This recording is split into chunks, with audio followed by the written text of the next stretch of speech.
Igoti-inĩ rĩa Milimani mbere ya mũcirithania Timothy Nzioka, gavana wa tene wa kaunti ya Kiambu Ferdinand Waititu nĩanyitĩkanĩte na mahĩtia ma kungumia mamirioni ma mbeca hingo ĩrĩa arĩ wabici.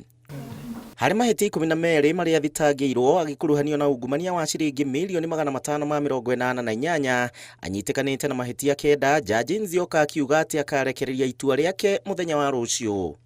You are liable in count number 1 for conflict of interest by acquiring an indirect personal interest in the accumulated sum of 25,624,500 from the Testimony Enterprise Limited, which was channeled through your company and business name during your tenure as the governor Kiambu County government. Cira-inĩ ũyũ ũrĩa woete o kahinda ka mĩaka 6, Waititu arerĩkana nĩ ahũthĩrire kambuni iria kuruhanĩtio nacio kuoya tenda cia Kiambu, ũndũ ũrĩa nĩ mũgarũ na watho.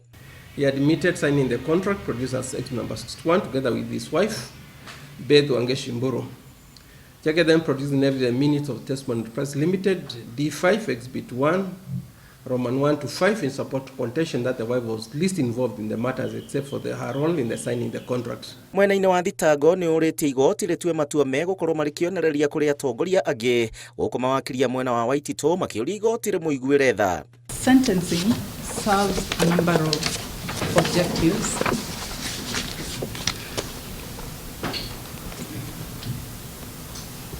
which includes punishment of the offender, the Honorable Court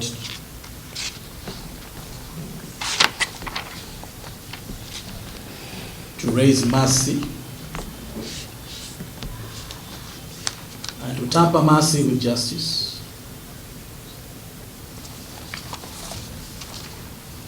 and to give them a second chance to life. They are on their knees. They have lost everything that they ever had. Atano aya matanyitwo kumenya mwerekera muthenya wa rũciũ, arĩa nĩ hamwe na mũtumia wa Waititu.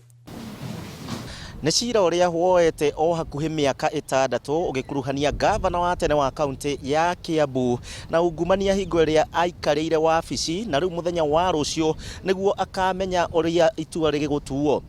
Handũ-inĩ ha Inooro TV kuma igoti-inĩ rĩa Milimani, njĩtagwo Gĩcimo Joseph.